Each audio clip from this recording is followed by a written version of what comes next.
ਸਤਿ ਸ਼੍ਰੀ ਅਕਾਲ ਜੀ ਸਾਰਿਆਂ ਨੂੰ। ਮੈਂ ਡਾਕਟਰ ਗੌਰਵਜੀਤ। ਅੱਜ ਦਾ farming produce and trade bill 2020 ਜਿਹੜਾ ਕਿ ਖੇਤੀਬਾੜੀ ਨਾਲ ਸੰਬੰਧਿਤ ਹੈ, ਉਸ ਵਿਸ਼ੇ ਦੇ ਉੱਪਰ ਮੈਂ ਵਿਸਥਾਰ ਸਹਿਤ ਗੱਲ ਕਰੂੰਗਾ, ਕਿਉਂਕਿ ਅਕਸਰ ਇਹ ਸੁਣਿਆ ਜਾਂਦਾ ਵੀ ਕਿਸਾਨਾਂ ਨੂੰ ਲਗਭਗ 90% ਤੋਂ ਉੱਪਰ ਕਿਸਾਨਾਂ ਨੂੰ ਬਿੱਲ ਬਾਰੇ ਪਤਾ ਹੀ ਨਹੀਂ। ਤੇ ਵੈਸੇ ਇਹ ਗੱਲ ਹੈਗੀ ਵੀ ਹੈ, ਕਿਉਂਕਿ ਅਸੀਂ ਪੜ੍ਹਿਆ ਨਹੀਂ ਹੁੰਦਾ ਬਿੱਲ। ਤੇ ਅਗਲੀ ਗੱਲ ਇਹ ਹੈ ਵੀ ਜਿਹੜਾ ਉਹ ਬਿੱਲ ਹੈ ਉਹ ਇਸ ਤਰੀਕੇ ਦਾ ਗਜਟ ਦੇ ਵਿੱਚ ਛਾਪਿਆ ਹੋਇਆ ਵੀ ਆਮ ਜਿਹੜਾ ਕਿਸਾਨ ਆ ਉਹਨੂੰ ਸਮਝ ਨਹੀਂ ਸਕਦਾ। ਆਮ ਕਿਸਾਨ ਛੱਡੋ, ਆਮ ਇੱਕ ਪੜ੍ਹਿਆ ਲਿਖਿਆ ਵਿਅਕਤੀ ਵੀ ਉਹਨੂੰ ਸਮੁੱਚੇ ਰੂਪ ਵਿੱਚ ਸਮਝ ਨਹੀਂ ਸਕਦਾ ਵੀ ਉਹ 'ਚ ਹੈਗਾ ਕੀ ਹੈ। ਮੋਟੀਆਂ ਅਸੀਂ 2-4 ਗੱਲਾਂ ਚੱਕ ਲੈਂਦੇ ਹਾਂ ਤੇ ਉਸ ਦੇ ਬਾਰੇ ਫਿਰ ਰੌਲਾ ਪੈਂਦਾ ਰਹਿੰਦਾ, ਡਿਸਕਸ਼ਨ ਹੁੰਦੀ ਰਹਿੰਦੀ ਹੈ। ਤੇ ਮੈਂ ਇਸ ਵੀਡੀਓ ਦੇ ਵਿੱਚ ਉਸ ਬਿੱਲ ਬਾਰੇ ਜਿੰਨਾ ਕੁ ਮੈਨੂੰ ਸਮਝ ਆਇਆ, 15 ਉਹਦੇ ਪੰਨੇ ਨੇ, ਇੱਕ ਪੰਨੇ ਦੇ ਉੱਪਰ ਮੈਂ ਵਿਸਥਾਰ ਨਾਲ ਗੱਲ ਕਰੂੰਗਾ ਵੀ ਇਹਦੇ 'ਚ ਕੀ ਲਿਖਿਆ ਹੋਇਆ, ਜਿੰਨੀ ਕੁ ਮੇਰੀ ਸਮਝ ਹੈ। ਆਓ ਸ਼ੁਰੂ ਕਰਦੇ ਹਾਂ ਜੀ। ਹਾਂਜੀ, ਜਦੋਂ ਕੋਈ ਵੀ ਕਾਨੂੰਨ ਪਾਸ ਹੋ ਜਾਂਦਾ ਤਾਂ ਭਾਰਤ ਦਾ ਗਜਟ ਛਪਦਾ ਹੈ, ਜਿਹੜਾ ਕਿ ਵੱਖ-ਵੱਖ ਭਾਸ਼ਾਵਾਂ ਦੇ ਵਿੱਚ ਛਾਪਿਆ ਜਾਂਦਾ। ਅਤੇ ਆਹ ਇੱਕ ਮੈਂ ਵੈਬਸਾਈਟ ਦਿੱਤਾ, ਇਹਦਾ ਲਿੰਕ ਦਿੱਤਾ ਹੋਇਆ, ਇਸ ਦੇ ਉੱਪਰ ਜਾ ਕੇ ਤੁਸੀਂ ਵੱਖੋ-ਵੱਖ ਭਾਸ਼ਾਵਾਂ ਦੇ ਵਿੱਚ ਉਹਨੂੰ ਡਾਊਨਲੋਡ ਕਰ ਸਕਦੇ ਹੋ, ਪੜ੍ਹ ਸਕਦੇ ਹੋ। ਅਤੇ ਇਸ ਬਿੱਲ ਦਾ ਜਿਹੜਾ ਇਸ ਕਾਨੂੰਨ ਦਾ ਨਾਮ ਹੈ ਮੁੱਲ ਬੀਮਾ ਅਤੇ ਖੇਤੀ ਸੇਵਾਵਾਂ ਸਮਝੌਤਾ ਐਕਟ 2020।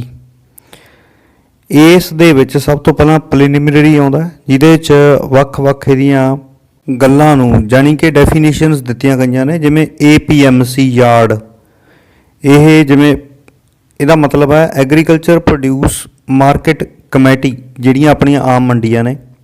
ਫਿਰ ਇਹਦੇ ਵਿੱਚ ਕੰਪਨੀ ਦਾ ਮਤਲਬ ਦਿੱਤਾ ਹੋਇਆ, ਇਲੈਕਟ੍ਰੋਨਿਕ ਵਪਾਰ ਕੀ ਹੁੰਦਾ ਉਹਦਾ ਮਤਲਬ ਦਿੱਤਾ ਹੋਇਆ, ਖੇਤੀ ਸੇਵਾਵਾਂ ਉਹ ਕਿਸਾਨ ਉਤਪਾਦਕ ਸੰਗਠਨ ਆਦਿ, ਇਹਨਾਂ ਸਾਰਿਆਂ ਨੂੰ ਪਰਿਭਾਸ਼ਿਤ ਕੀਤਾ ਗਿਆ ਜੀ। ਤਾਂ ਹੁਣ ਇੱਥੇ ਪ੍ਰੋਬਲਮ ਕਿੱਥੇ ਹੈ? ਇੱਥੇ ਪ੍ਰੋਬਲਮ ਇਸ ਗੱਲ ਦੀ ਹੈ ਵੀ ਕੋਈ ਵੀ ਕਿਵੇਂ ਵੀ ਕੰਪਨੀ ਬਣਾ ਕੇ ਕਿਸਾਨਾਂ ਨਾਲ ਸਮਝੌਤਾ ਕਰ ਸਕਦਾ, ਯਾਨੀ ਕਿ ਕੋਈ ਵੀ ਬੰਦਾ ਕਿਤੋਂ ਵੀ ਆ ਕੇ ਅੰਨੀ ਲੁੱਟ ਕਰ ਸਕਦਾ ਕਿਸੇ ਵੀ ਤਰੀਕੇ ਨਾਲ। ਪਹਿਲਾਂ ਪਰ ਇਹਨਾਂ ਨੇ ਇਹਦੇ 'ਚ ਦਿੱਤਾ ਕਿਸਾਨ ਉਤਪਾਦਕ ਸੰਗਠਨ। ਇਹ ਸਿਰਫ ਤੇ ਸਿਰਫ ਇੱਕ ਨਾਮ ਹੈ ਬੇਵਕੂਫ ਬਣਾਉਣ ਲਈ ਕਿ ਹਾਂ ਇਹਦੇ 'ਚ ਕਿਸਾਨ ਉਤਪਾਦਕ ਸੰਗਠਨ ਆਉਂਦੇ ਨੇ, ਪਰ ਇਹਦੇ ਵਿੱਚ ਜਿਹੜਾ ਹੱਥ ਹੋਊਗਾ ਇਹ ਵੱਡੀਆਂ ਕੰਪਨੀਆਂ ਦਾ ਹੋਊਗਾ। ਸਭ ਤੋਂ ਪਹਿਲੀ ਗੱਲ ਤਾਂ ਇਹ ਹੈ ਡੈਫੀਨੇਸ਼ਨਾਂ ਦੇ ਵਿੱਚ ਹੀ। ਅੱਗੇ ਇਹਨਾਂ ਨੇ ਖੇਤੀ ਸਮਝੌਤੇ ਦਾ ਅਰਥ ਦੱਸਿਆ, ਜਿਹਦੇ 'ਚ ਇੱਕ ਕਿਸਾਨ ਹੋਊਗਾ, ਇੱਕ ਸਪਾਂਸਰ ਹੋਊਗਾ, ਇੱਕ ਵਿਚਕਾਰਲਾ ਬੰਦਾ ਹੋਊਗਾ, ਜਿਹੜਾ ਕਿ ਇਹ ਸਾਰੇ ਸਮਝੌਤੇ ਨੂੰ ਨੇਪਰੇ ਚਾੜਨਗੇ। ਹਾਂਜੀ, ਦੇਖਣ ਵਾਲੀ ਗੱਲ ਇਹ ਵੀ ਹੈ ਵੀ ਜਿਵੇਂ ਵੀ ਸਮਝੌਤਾ ਕਰਨ ਕੰਪਨੀ ਕਰ ਸਕਦੀ ਆ, ਸਾਰਾ ਕੁਝ ਕੰਪਨੀ ਦੇ ਹੱਥ ਹੀ ਇਹਨਾਂ ਨੇ ਦੇਤਾ, ਕਿਸਾਨ ਦੇ ਹੱਥ ਕੁਝ ਨਹੀਂ। ਅੱਗੇ ਦੇਖੋ, ਖੇਤੀ ਉਪਜ ਵਿੱਚ ਸ਼ਾਮਲ ਸਾਰਾ ਕੁਝ ਹੀ ਹੈ, ਚਾਹੇ ਉਹ ਸਾਡੀਆਂ ਦਾਲਾਂ ਨੇ, ਚਾਹੇ ਉਹ ਅਨਾਜ ਹੈ, ਚਾਹੇ ਉਹ ਕੋਈ ਕਪਾਹ ਹੈ, ਸਾਰਾ ਕੁਝ ਇਹਦੇ 'ਚ ਸ਼ਾਮਲ ਹੈ। ਪਹਿਲਾਂ ਇਹ ਅੱਡੋ ਅੱਡ ਸੀਗੇ, ਦੋ ਦਾਲਾਂ ਅੱਡ ਕੈਟਾਗਰੀ 'ਚ ਸੀਗੀਆਂ, ਅਨਾਜ ਅੱਡ ਕੈਟਾਗਰੀ 'ਚ ਸੀ। ਇਹ ਦੋਵੇਂ ਇਹਨਾਂ ਨੇ ਇਕੱਠੇ ਕਰਤੇ। ਇਹਦੇ ਨਾਲ ਹੀ ਮੱਛੀ ਪਾਲਣ, ਦੁੱਧ, ਸਾਰਾ ਕੁਝ ਹੀ ਇਕੱਠਾ ਕਰਤਾ ਤਾਂ ਕਿ ਕਾਨੂੰਨੀ ਤੌਰ 'ਤੇ ਕਿਸੇ ਵੀ ਚੀਜ਼ ਦੇ ਵਿੱਚ ਕੋਈ ਵੀ ਤਕਲੀਫ ਨਾ ਆਵੇ। ਇਸ ਸਾਰੇ ਨੂੰ ਇਕੱਠੇ ਹੀ ਕਰਤਾ। ਕੰਪਨੀਆਂ ਜਿਹੜੀ ਚੀਜ਼ ਦਾ ਮਰਜ਼ੀ ਸਮਝੌਤਾ ਕਰਨ, ਜਿਵੇਂ ਵੀ ਕਰੇ। ਅਗਲੇ ਪੇਜ 'ਤੇ ਹੈਗਾ ਜੀ, ਪੇਜ ਨੰਬਰ 4 'ਤੇ, ਇਹਦੇ 'ਚ ਕੌਣ ਸ਼ਾਮਲ? ਇਹਦੇ 'ਚ ਕਿਸਾਨ ਹੋਊਗਾ, ਭਾਈਵਾਲ ਫਰਮ ਹੋਊਗੀ, ਕੰਪਨੀ ਜਾਂ ਇੱਕ ਵਿਚਾਲਾ ਬੰਦਾ ਹੋਊਗਾ, ਸੁਸਾਇਟੀ ਹੋ ਸਕਦੀ ਹੈ। ਇਹ ਸਾਰੀਆਂ ਚੀਜ਼ਾਂ ਇਹਦੇ 'ਚ। ਅੱਗੇ ਆ ਗਿਆ ਜੀ ਅਧਿਆਇ ਦੂਜਾ, ਚੈਪਟਰ 2, ਖੇਤੀ ਸਮਝੌਤਾ ਕਿਵੇਂ ਦਾ ਹੋਊਗਾ, ਕੀ ਹੋਊਗਾ। ਤਾਂ ਇਹਦੇ 'ਚ ਸਭ ਤੋਂ ਪਹਿਲਾਂ ਹੈਗਾ ਉਪਜ ਦੇ ਵਿੱਚ ਸਮਾਂ, ਗੁਣਵੱਤਾ, ਗ੍ਰੇਡ, ਮਿਆਰ, ਕੀਮਤ, ਇਹ ਚੀਜ਼ਾਂ ਸ਼ਾਮਲ ਹੋਣਗੀਆਂ। ਯਾਨੀ ਕਿ ਗੁਣਵੱਤਾ ਪੈਮਾਨਾ ਇਹ ਕੰਪਨੀਆਂ ਨੂੰ ਨਿਸ਼ਚਿਤ ਕੌਣ ਕਰੂਗਾ? ਕੰਪਨੀ। ਇਸ ਚੀਜ਼ਾਂ ਦੀ ਕਿਸਾਨ ਨੂੰ ਤਾਂ ਸਮਝ ਹੀ ਹੈ ਨਹੀਂ। ਕਿਸਾਨ ਨੂੰ ਕੀ ਪਤਾ ਹੈ ਵੀ ਇਹ ਕਿਵੇਂ ਗ੍ਰੇਡਿੰਗ ਕਰਦੇ ਨੇ, ਕੀ ਇਹ ਹੋਊਗਾ, ਗੁਣਵੱਤਾ ਕਿਵੇਂ ਤੈਅ ਕਰਦੇ ਨੇ। ਤਾਂ ਇਹ ਸਾਰੇ ਦੇ ਸਾਰੇ ਕੰਪਨੀ ਦੇ ਹੱਥ ਹੈ, ਕਿਸਾਨ ਦੇ ਹੱਥ ਕੁਝ ਨਹੀਂ ਹੈ। ਉਹ ਆਪਣੀ ਮਰਜ਼ੀ ਨਾਲ ਗ੍ਰੇਡਿੰਗ ਕਰਨਗੇ, ਆਪਣੀ ਮਰਜ਼ੀ ਨਾਲ ਭਾਅ ਦੇਣਗੇ। ਅੱਗੇ ਆ ਜਾਓ ਸ਼ਰਤਾਂ 'ਚ। ਇਹਦੇ 'ਚ ਇਹਨਾਂ ਨੇ ਸਿੱਧੇ ਰੂਪ 'ਚ ਲਿਖਿਆ ਵੀ ਕੰਪਨੀ ਦੇ ਕਿਸਾਨ ਦਾ ਆਪਸੀ ਕੇਸ ਹੈ ਜਿਹੜਾ ਉਹ ਆਪਸ 'ਚ ਹੀ ਨਿਬੜੂਗਾ। ਉਹ ਜਿਹੜੇ ਹਿਸਾਬ ਦਾ ਕੇਸ ਹੈ, ਕੋਈ ਵੀ ਮਤਲਬ ਉਹਨਾਂ ਦਾ ਸਮਝੌਤਾ, ਉਹ ਆਪਸ ਦੇ ਵਿੱਚ ਹੀ ਨਿਬੇੜਨਗੇ ਪਹਿਲ ਦੇ ਰੂਪ ਦੇ ਵਿੱਚ। ਉਦੋਂ ਅੱਗੇ ਨੰਬਰ 2 'ਤੇ ਇਹਨਾਂ ਨੇ ਕੀ ਦਿੱਤਾ ਹੋਇਆ, ਕਿਸਾਨ ਨੇ ਠੇਕੇ 'ਤੇ ਜ਼ਮੀਨ ਦਿੱਤੀ ਤਾਂ ਠੇਕੇ 'ਤੇ ਲੈਣ ਵਾਲੇ ਨਾਲ ਹੀ ਸਮਝੌਤਾ ਹੋਊਗਾ। ਕਿਸਾਨ ਨਾਲ ਇਹਦੇ 'ਚ ਕੋਈ ਸਮਝੌਤਾ ਨਹੀਂ ਹੋਊਗੀ। ਜਿਹਦੇ ਨਾਂ ਜ਼ਮੀਨ ਹੈ, ਜੇ ਉਹਨੂੰ ਅਗਲੇ ਬੰਦੇ ਨੂੰ ਜਿਹੜੇ ਨੂੰ ਠੇਕੇ 'ਤੇ ਦਿੱਤੀ ਹੋਊਗੀ ਉਹਦੇ ਨਾਲ ਹੀ ਸਮਝੌਤਾ ਹੋਊਗਾ, ਕਿਸਾਨ ਨਾਲ ਇਹਦੇ ਵਿੱਚ ਕੋਈ ਸਮਝੌਤਾ ਨਹੀਂ ਹੋਊਗਾ। ਅੱਗੇ ਆ ਜਾਓ, ਸਮਝੌਤਾ ਕਿੰਨੇ ਚਿਰ ਦਾ ਹੋਊਗਾ? ਇਹ ਇੱਕ ਫਸਲ ਦਾ ਵੀ ਹੋ ਸਕਦਾ, ਵੱਧੋ ਵੱਧ 5 ਸਾਲ ਦਾ ਵੀ ਲਿਖਿਆ ਇਹਨਾਂ ਨੇ, ਪਰ ਇਹ ਇਦੋਂ ਵੀ ਵਧਾ ਸਕਦੇ ਨੇ। ਇਹ ਕੰਪਨੀਆਂ ਦੇ ਹੱਥ ਹੋਊਗਾ।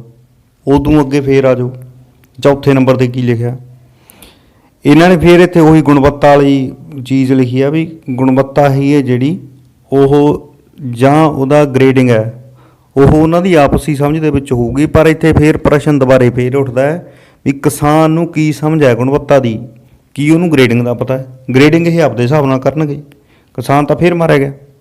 ਗੁਣਵੱਤਾ ਵਾਲੇ ਚੱਕਰ 'ਚ ਹੁਣ ਇੱਕ ਕੰਮ ਹੋਰ ਆ ਅੱਗੇ, ਇਹ ਕਹਿੰਦੇ ਵੀ ਇਹ ਗੱਲ ਜ਼ਰੂਰੀ ਨਹੀਂ ਵੀ ਗੁਣਵੱਤਾ ਜਿਵੇਂ ਆਪਣੇ ਸਰਕਾਰੀ ਮੰਡੀਆਂ ਦੇ ਵਿੱਚ ਆਪਣੇ ਇੰਸਪੈਕਟਰ ਹੁੰਦੇ ਨੇ ਵੀ ਇਹੀ ਉਹ ਜਾਂਚਣਗੇ। ਵੀ ਇਹ ਵੀ ਕਲੌਜ਼ ਇਹਦੇ 'ਚ ਲਿਖਿਆ ਬਈ ਇਹਨਾਂ ਦੀ ਵੀ ਕੋਈ ਲੋੜ ਨਹੀਂ, ਉਹ ਆਪਣੇ ਪੱਧਰ 'ਤੇ ਜਿਵੇਂ ਮਰਜ਼ੀ ਕਰ ਸਕਦੇ ਨੇ। ਵੀ ਵੈਸੇ ਲਾ ਵੀ ਸਕਦੇ ਨੇ ਪਰ ਨਹੀਂ ਵੀ ਲਾ ਸਕਦੇ, ਕਿਉਂ ਲਾਉਣਗੇ ਉਹ? ਤੇ ਅੱਗੇ ਆਉਂਦਾ ਜੀ ਇਸੇ ਦੇ ਉੱਪਰ ਗੁਣਵੱਤਾ ਦੇ ਉੱਪਰ ਵੀ ਕੀਟਨਾਸ਼ਕਾਂ ਦਾ ਵੀ ਇਹਨਾਂ ਨੇ ਪਤਾ ਵੀ ਕਹਿੰਦੇ ਵੀ ਜਿਹੜੀ ਗ੍ਰੇਡਿੰਗ ਹੋਊਗੀ ਉਹ ਕੀਟਨਾਸ਼ਕਾਂ ਦੇ ਹਿਸਾਬ ਨਾਲ ਹੋਊਗੀ, ਵੀ ਜਿਹੜਾ ਜ਼ਿਆਦਾ ਕੀਟਨਾਸ਼ਕ ਵਰਤੂਗਾ ਉਸ ਦੀ ਗੁਣਵੱਤਾ ਘੱਟ ਹੋਊਗੀ। ਤੇ ਹੁਣ ਆਪਾਂ ਹਿਸਾਬ ਲਾਓ ਵੀ ਕੈਮੀਕਲਸ ਵਰਤਦਾ ਕੌਣ ਨਹੀਂ, ਕੀਟਨਾਸ਼ਕ ਸਾਰੇ ਵਰਤਦੇ ਆ, ਤੇ ਇਹ ਤਾਂ ਉਹਨਾਂ ਵਾਸਤੇ ਸਿੱਧਾ ਹੀ ਬਹਾਨਾ ਵੀ ਇਹ 'ਚ ਕੀਟਨਾਸ਼ਕ ਵਰਤਿਆ ਭਾਈ ਇਹਦੀ ਗੁਣਵੱਤਾ ਘੱਟ ਹੈ। ਤੇ ਇਹ ਵੀ ਇਹਨਾਂ ਨੇ ਇਹਦੇ ਵਿੱਚ ਪਾਇਆ ਹੋਇਆ, ਮਤਲਬ ਇਹ ਤਾਂ ਇਹਨਾਂ ਕੋਲ ਇੱਕ ਬਹਾਨਾ ਹੋ ਗਿਆ ਨਾ ਵੀ ਗੁਣਵੱਤਾ ਜਿਹੜੀ ਉਹ ਤਾਂ ਘਟ ਗਿਆ ਤੁਹਾਡੀ ਕਿਉਂਕਿ ਤੁਸੀਂ ਜ਼ਿਆਦਾ ਕੀਟਨਾਸ਼ਕ ਵਰਤੀ ਆ। ਹੁਣ ਇਸ ਗੱਲ ਤੋਂ ਤਾਂ ਆਪਾਂ ਮੁਨਕਰ ਹੋ ਹੀ ਨਹੀਂ ਸਕਦੇ ਵੀ ਆਪਾਂ ਕੀਟਨਾਸ਼ਕ ਨਹੀਂ ਵਰਤੇ। ਅੱਗੇ ਆ ਜਾਓ 5ਵੇਂ ਨੰਬਰ 'ਤੇ। ਹੁਣ ਖੇਤੀ ਉਪਜਾਂ ਲਈ ਖਰੀਦ ਅਦਾ ਕੀਤੀ ਜਾਣ ਵਾਲੀ ਕੀਮਤ ਦਾ ਜ਼ਿਕਰ ਸਮਝੌਤੇ 'ਚ ਕੀਤਾ ਜਾਵੇ, ਯਾਨੀ ਕਿ ਸਮਝੌਤੇ ਦੇ ਵਿੱਚ ਉਹਦਾ ਜ਼ਿਕਰ ਲਿਖਿਆ ਹੋਊਗਾ ਵੀ ਇੰਨੇ 'ਚ ਭਾਈ ਮੈਂ ਤੇਰੀ ਖਰੀਦੂੰਗਾ। ਪਰ ਗੱਲ ਨਾਲ ਇਹਨਾਂ ਨੇ ਇਹ ਵੀ ਲਿਖਤਾ ਕਹਾਂ ਵੀ ਇਹਦੇ 'ਚ ਕਦੇ ਵੀ ਤਬਦੀਲੀ ਕੀਤੀ ਜਾ ਸਕਦੀ ਹੈ, ਪਰ ਉਹ ਲਿਖਣ ਦਾ ਕੀ ਫਾਇਦਾ? ਹੁਣ ਉਹ ਤਾਂ ਆਪਦੀ ਮਰਜ਼ੀ ਨਾਲ ਵੀ ਇਹਦੀ ਗੁਣਵੱਤਾ ਘੱਟ ਹੈ ਜੀ, ਇਹ ਐਂ ਹੋ ਗਿਆ ਬਾਹ ਹੋ ਗਿਆ, ਉਹ ਤੁਹਾਡੀ ਫੇਰ ਘੱਟ ਲਾਉਣਗੇ। ਇਹਨਾਂ ਨੇ ਇੱਥੇ ਥੋੜ੍ਹੀ ਲਿਖਿਆ ਵੀ ਕਿਸਾਨ ਨੂੰ ਵੱਧ ਦੇਵਾਂਗੇ ਜਾਂ ਵਾਧੇ ਦੀ ਤਬਦੀਲੀ ਹੀ ਹੋਊਗੀ। ਇਹਨਾਂ ਨੇ ਤਾਂ ਐਂ ਲਿਖਿਆ ਵੀ ਤਬਦੀਲੀ ਉਹ ਘੱਟ ਵੀ ਹੋ ਸਕਦੀ ਹੈ, ਕੀਮਤ ਵਿੱਚ ਤਬਦੀਲੀ ਹੈ। ਤੇ ਮਗਰੋਂ ਇੱਕ ਵਾਰੀ ਮਤਲਬ ਸਮਝੌਤੇ 'ਚ ਲਿਖ ਕੇ ਮਗਰੋਂ ਜੋ ਮਰਜ਼ੀ ਘੱਟ ਕਰੀ ਜਾਓ, ਵੱਧ ਤਾਂ ਇਹਨਾਂ ਨੇ ਕਰਨੀ ਨਹੀਂ। ਅੱਗੇ ਆ ਜਾਓ ਜੀ ਹੁਣ 6ਵੇਂ ਨੰਬਰ 'ਤੇ ਸਪੁਰਦਗੀ, ਮਤਲਬ ਕਿ ਜਦੋਂ ਆਪਾਂ ਆਪਣੀ ਪ੍ਰੋਡਿਊਸ ਜਿਹੜੀ ਵੇਚਣੀ ਹੈ ਜਾਂ ਦੇਣੀ ਹੈ ਉਹ ਸਮਝੌਤੇ 'ਚ ਲਿਖੇ ਹੋਏ ਸਮੇਂ ਅਨੁਸਾਰ ਹੋਊਗੀ। ਹੁਣ ਸਮਾਂ ਕੋਈ ਅਗਲਾ ਜਿੰਨਾ ਮਰਜ਼ੀ ਲਿਖ ਲੇ। ਉਦੋਂ ਅੱਗੇ ਆ ਜਾਓ, ਇਹਦੇ 'ਚ ਲਿਖਿਆ ਬਈ ਪੈਸੇ ਦੇਣ ਤੋਂ ਪਹਿਲਾਂ ਤੱਕ ਕੰਪਨੀ ਜਾਂਚ ਕਰ ਸਕਦੇ ਆ ਵੀ ਉਹਦੀ ਉਪਜ ਜਿਹੜੀ ਉਹ ਸਹੀ ਆ ਜਾਂ ਨਹੀਂ। ਹੁਣ ਫਰਜ਼ ਕਰੋ ਉਪਜ ਦੀ ਗ੍ਰੇਡਿੰਗ ਉਨੀ ਨਹੀਂ ਆਈ, ਉਨੀ ਗੁਣਵੱਤਾ ਉਹਦੀ ਕੁਆਲਿਟੀ ਉਨੀ ਵਧੀਆ ਨਹੀਂ ਹੈਗੀ, ਤਾਂ ਇਹਦੇ 'ਚ ਤਾਂ ਇਹ ਵੀ ਲਿਖਿਆ ਵੀ ਪੈਸੇ ਦੇਣ ਤੋਂ ਪਹਿਲਾਂ ਤੱਕ ਆਪਦੀ ਜਾਂਚ ਕਰ ਸਕਦੀ ਹੈ। ਫਿਰ ਦਾ ਮਤਲਬ ਇਹ ਵੀ ਹੈ ਵੀ ਭਾਈ ਉਹ ਛੱਡ ਵੀ ਸਕਦੀ ਉਦੋਂ ਬਾਅਦ ਵੀ ਇਸ ਤਾਂ ਜੀ ਖਰੀਦਦੇ ਨਹੀਂ, ਜਿਹਨੂੰ ਮਰਜ਼ੀ ਦੇ ਦਿਓ, ਜੇ ਵੇਚਣੀ ਹੈ ਵਿਕਦੀ ਹੈ ਦੇਖ ਲਓ, ਹੋਰ ਕਿਤੇ ਅਸੀਂ ਤਾਂ ਨਹੀਂ ਖਰੀਦਦੇ। ਅੱਗੇ ਹੈਗਾ ਜੀ ਵੀ 2/3 ਜਿਹੜੀ ਭੁਗਤਾਨ ਆ ਉਹ ਉਦੋਂ ਕਰਨਾ ਪਊਗਾ ਜਦੋਂ ਸਪੁਰਦਗੀ ਹੋਊਗੀ, ਉਦੋਂ ਜਿਹੜੇ ਬਾਕੀ ਰਾਸ਼ੀ ਹੈ ਉਹ ਬਾਅਦ 'ਚ ਦੇ ਸਕਦਾ ਕੋਈ ਵੀ ਜਿਹੜੀ ਕੰਪਨੀ ਹੈ। ਉਦੋਂ ਅਗਲੇ 'ਚ 7ਵੇਂ ਨੰਬਰ 'ਤੇ ਆ ਜਾਓ ਜਮ੍ਹਾਂ ਹਾਸੋਹੀਣ, ਕਹਿੰਦੇ ਇਸ ਐਕਟ ਦੇ ਉੱਪਰ ਕੋਈ ਵੀ ਰਾਜ ਦਾ ਐਕਟ ਹੈ ਜਿਹੜਾ ਉਹ ਲਾਗੂ ਹੀ ਨਹੀਂ ਹੁੰਦਾ। ਮਤਲਬ ਕਿ ਪੰਜਾਬ ਰਾਜ ਦੇ ਕਾਨੂੰਨ ਨੇ ਜਿਹੜੇ ਉਹ ਇਸ ਐਕਟ ਦੇ ਉੱਪਰ ਲਾਗੂ ਹੀ ਨਹੀਂ ਹੁੰਦੇ। ਤਾਂ ਹੁਣ ਆਪਾਂ ਕਿੱਥੇ ਜਾਵਾਂਗੇ, ਕਿਹਦੇ ਕੋਲ ਸ਼ਿਕਾਇਤ ਕਰਾਂਗੇ? ਇਹ ਤਾਂ ਮਤਲਬ ਜਮੀ ਖੁੱਲ੍ਹਮ ਖੁੱਲ੍ਹਾ ਛੱਡਤਾ ਇਹਨਾਂ ਨੇ ਸਾਰਾ ਕੁਝ ਹੀ। ਅੱਗੇ ਇਸ ਦਾ ਅਗਲਾ ਦੂਜਾ ਪਾਰਟ ਆ ਜਿਹੜਾ, ਇਹਦੇ 'ਚ ਜ਼ਰੂਰੀ ਕਮੋਡਿਟੀਜ਼ ਐਕਟ 1955, ਇਹਦੇ 'ਚ ਪਹਿਲਾਂ ਸੀ ਕਿ 100 ਕੁਆਂਟਲ ਤੋਂ ਉੱਤੇ, ਸ਼ਾਇਦ 100 ਕੁਆਂਟਲ ਤੋਂ ਉੱਤੇ ਕੋਈ ਵੀ ਬੰਦਾ ਜਮ੍ਹਾਂ ਨਹੀਂ ਕਰ ਸਕਦਾ ਕਿਸੇ ਚੀਜ਼ ਨੂੰ, ਪਰ ਹੁਣ ਇਹਨਾਂ ਨੇ ਜਮੀ ਖੁੱਲ੍ਹਮ ਖੁੱਲ੍ਹੀ ਛੂਟ ਦਿੱਤੀ। ਆ ਹੁਣ ਪਿੱਛੇ ਆਪਾਂ ਦੇਖਿਆ ਹੀ ਆ ਗੰਢੇ, ਇਹ ਉਧਰੋਂ ਮਹਾਰਾਸ਼ਟਰ ਏਰੀਏ 'ਚੋਂ 50 ਪੈਸੇ ਰੁਪਏ ਖਰੀਦ ਕੇ ਆਪਾਂ ਨੂੰ 70 80 ਰੁਪਏ ਵੇਚेंगे। ਉਹੀ ਜਮ੍ਹਾਂਖੋਰੀ ਹੁਣ ਹੋਣੀ ਹੈ ਤੇ ਸਾਰਾ ਕੁਝ ਇਹਨਾਂ ਨੇ ਕੰਪਨੀ ਦੇ ਹੱਥ ਹੀ, ਉਹ ਸਿਰਫ ਆਪਦਾ ਵੀ ਸਟੋਰ ਬਣਾਉਣਾ ਤੇ ਸਟੋਰ ਦੇ ਵਿੱਚ ਸਿਰਫ ਇੱਕ ਸਟੋਰ ਬਣਾ ਕੇ ਕਿਸਾਨ 6 ਮਹੀਨੇ ਮਰੇ ਖੇਤ 'ਚ ਜਿੰਨਾ ਚਿਰ ਮਰਜ਼ੀ ਆਪਦੀ ਮਿਹਨਤ ਕਰੇ, ਪਰ ਉਹਦੇ ਤੋਂ ਇੱਕ ਵਾਰੀ ਖਰੀਦ ਕੇ ਉਹਨੂੰ ਸਟੋਰ ਕਰੋ, ਸਟੋਰ ਕਰਕੇ ਵੇਚੋ, ਬਸ ਇਹ ਚੀਜ਼। 50 ਪੈਸੇ ਤੋਂ 50 ਰੁਪਏ ਤੱਕ ਦਾ ਮੁਨਾਫਾ ਦੇਖ ਲਓ ਕਿੰਨਾ। ਅਗਲੇ 'ਚ ਲਿਖਿਆ ਹੋਇਆ ਵੀ ਜ਼ਮੀਨ ਕਿਸਾਨ ਦੇ ਨਾਮ ਰਹੂਗੀ, ਬਾਕੀ ਸਾਰਾ ਕੁਝ ਇਹ ਜਿੱਦਾਂ ਚਾਹਣ ਉਵੇਂ ਕਰ ਸਕਦੇ ਨੇ। ਯਾਨੀ ਕਿ ਇੱਕ ਕਹਾਵਤ ਆ, ਮਾਲ ਮਾਲਕਾਨਾ ਮਸ਼ਹੂਰੀ ਕੰਪਨੀ ਦੀ, ਉਹੀ ਕੰਮ ਹੋਣ ਵਾਲਾ। ਉਦੋਂ ਅੱਗੇ ਆ ਵੀ ਬੀਮਾ ਸਕੀਮਾਂ ਜਿਹੜੀਆਂ ਕਿਸਾਨੀ ਨਾਲ ਸੰਬੰਧਿਤ ਇਹ ਦੇ ਰਹੇ ਨੇ ਵੀ ਉਹ ਉਵੇਂ ਜਿਵੇਂ ਲਾਗੂ ਰਹਿਣਗੀਆਂ। ਇਹਦੇ 'ਤੇ ਇਸ ਸਮਝੌਤੇ ਦਾ ਕੋਈ ਅਸਰ ਨਹੀਂ ਪਊਗਾ। ਉਦੋਂ ਅੱਗੇ ਹੈਗਾ ਜੀ ਕਿ ਇਹਨਾਂ ਨੇ ਹੋਰ ਨਾਮ ਜਿਹੇ ਦਿੱਤੇ ਹੋਏ ਨੇ, ਜਿਵੇਂ ਐਗਰੀਗੇਟਰ ਇਹਨਾਂ ਨੇ ਵਿਚਾਲਦਾ ਬੰਦਾ, ਜਾਂ ਉਹਨੂੰ ਵਿਚੋਲਾ ਕਹਿ ਸਕਦੇ ਹੋ ਸਿੱਧੇ ਰੂਪ ਦੇ ਵਿੱਚ। ਅਤੇ ਉਹਦਾ ਕੀ ਰੋਲ ਇਹਨਾਂ ਨੇ ਦੱਸਿਆ ਹੋਇਆ। ਹੁਣ ਇਹਦੇ 'ਚ ਇਹ ਹੈ ਜੀ ਵੀ ਜੇ ਕਿਸਾਨ ਮੰਨਦਾ ਨਹੀਂ, ਮੈਂ ਜ਼ਮੀਨ ਨਹੀਂ ਦਿੰਦਾ, ਤਾਂ ਵਿਚੋਲੇ ਜਿਹੜੇ ਕਿ ਕੰਪਨੀ ਤੇ ਕਿਸਾਨ ਦੇ ਵਿਚਾਲੇ ਹੋਣਗੇ ਉਹ ਮਨਾ ਸਕਦੇ ਨੇ ਕਿਸਾਨ ਨੂੰ।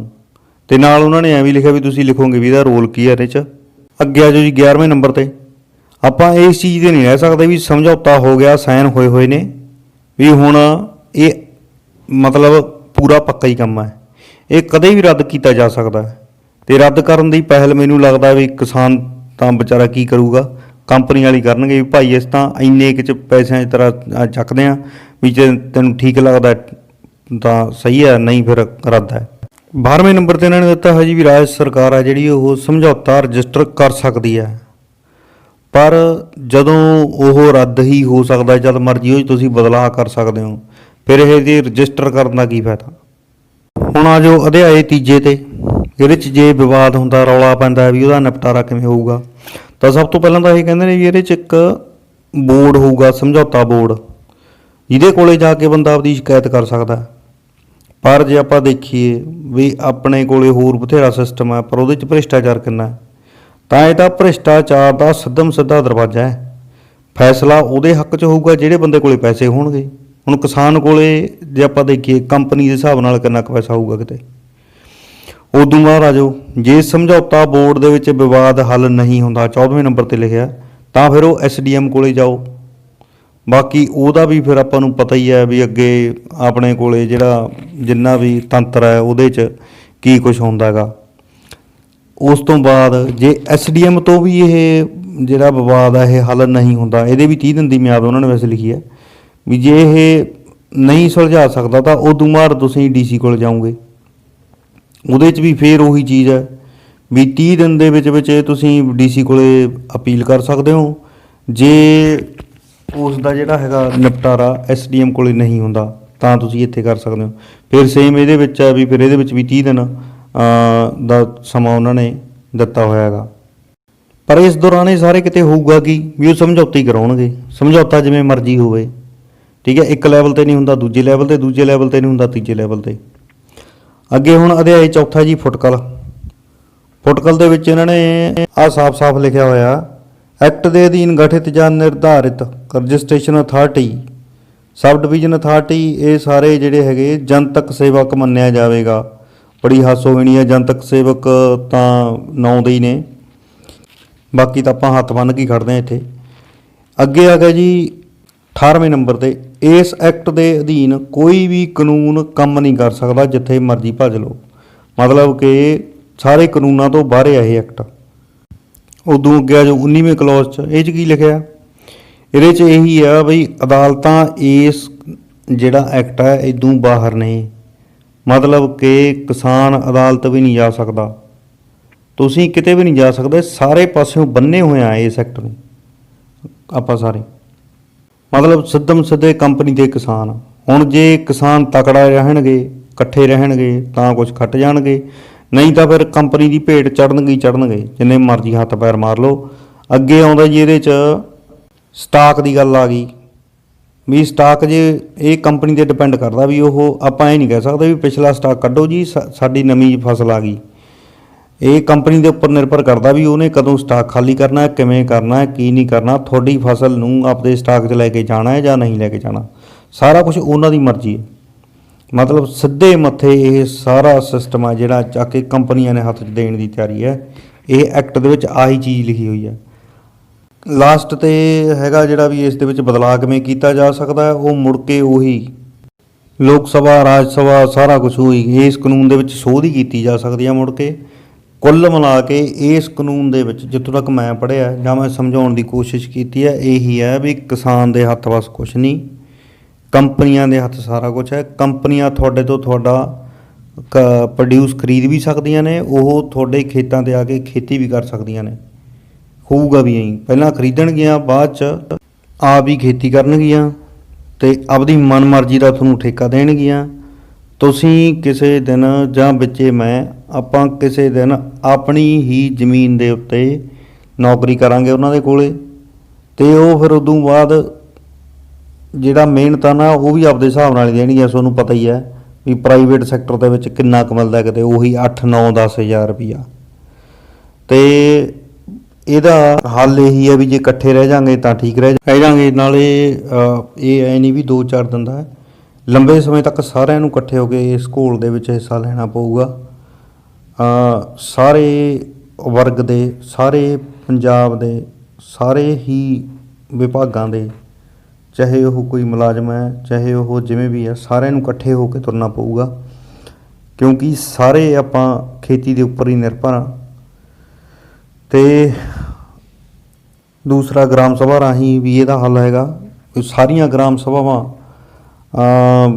ਲਿਖਤੀ ਰੂਪ ਦੇ ਵਿੱਚ ਇਹ ਦੇਣ, ਹਰੇਕ ਪਿੰਡ ਦੇ ਵਿੱਚ ਮਤਾ ਪਾਸ ਹੋਵੇ ਤਾਂ ਜੋ ਇਹਦੇ ਨਾਲ ਨਜਿੱਠਿਆ ਜਾ ਸਕੇ। ਅਤੇ ਅੱਜ ਲਈ ਇੰਨਾ ਹੀ, ਸ਼ੁਕਰੀਆ ਜੀ।